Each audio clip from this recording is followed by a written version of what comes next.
Someone talked to a chatbot every day for 3 months.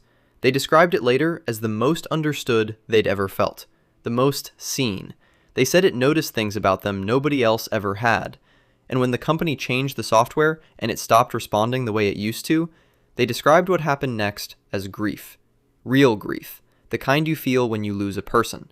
Here's the thing, their brain wasn't confused. Their brain was doing exactly what brains do when they form a genuine emotional bond. It just didn't know, and couldn't know, that the thing it was bonding with wasn't alive. The neuroscience of love is not subtle. When you fall for someone, 3 specific chemical systems activate. Dopamine creates the wanting, the obsessive pull toward them, the way your mind gravitates back to them even when you're trying to think about something else. Serotonin creates the intrusive ideation, the loop, the replay, the same thoughts recycling. And oxytocin, the bonding hormone, creates the attachment itself, the feeling that this specific connection matters, that losing it would cost something real. None of these systems have a verification step. None of them check whether the source of the connection is human before they fire. They respond to the experience of emotional attunement, being understood, being responded to with warmth and precision, having something engage with your inner world in a way that feels specific to you. That's the trigger. The biology doesn't care what's producing it. And AI, specifically the kind of conversational AI built to be warm, responsive, curious about you, and always available, produces exactly those triggers, sometimes more reliably than a human ever could. It doesn't have a bad day.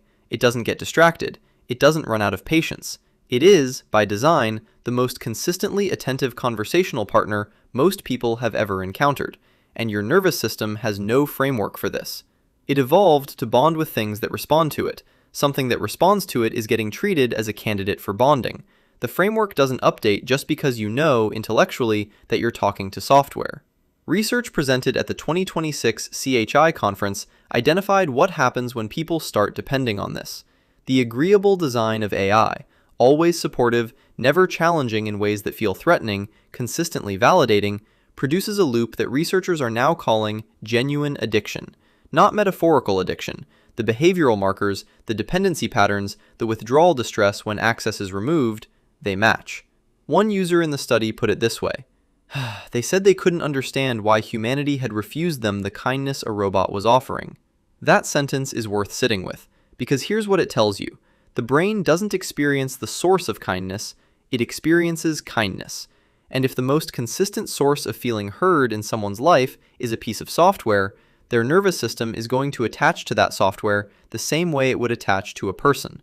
The attachment system isn't making a mistake, it's doing its job. The environment is just new enough that the job description no longer fits the situation.